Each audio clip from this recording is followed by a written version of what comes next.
Hey YouTube, Horny Rob here once again. So, a bit of a delay between my last video and this one. What was going on was I stuck the phosphor bronze diaphragm in. It was just a flat one before, and we're good. Except the sound of the horn was way too high pitched, more like a train horn. So I got wondering either I need a thinner material for the diaphragm because this is pretty much the right material, and a thinner material. I looked and I can't get it any thinner, so I figured I'd have to have a larger diaphragm, which I don't really want to redo the motor at this point in time. Or my third option to lower the note is to give the diaphragm a little more play, a little more X max, just like a bass speaker, right? You need it to flop around to make the lower notes. So I made myself one more. I actually have one just like this, a little bit more crooked in here. It was my prototype. I didn't want to pull it back out. This one's a little straighter. It's a backup.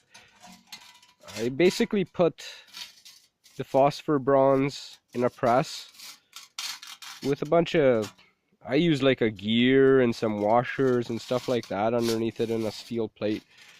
And I found you have to have it centered pretty good and it can't move. That happened on the first one, so it's crooked, but it doesn't seem to matter.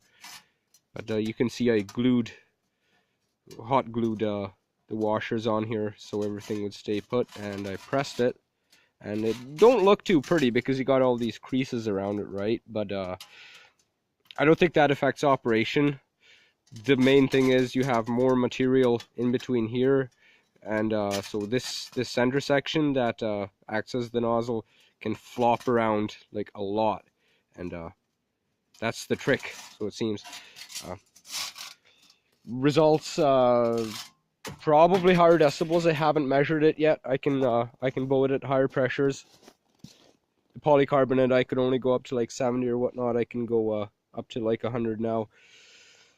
A little trickier to dial in the back pressure. My note's still a little bit too high, but we're getting there. We're getting there. This diaphragm will definitely not blow up, I think. I don't think it'll go as fast as the polycarbonate would. And oh, one more thing, I got a extra tank here, needed some capacity, so a little 100-pounder. I'll give her a couple baths so you guys hear how it sounds. I'll might vary the pressure a bit to get some different stuff. Yeah, over and out.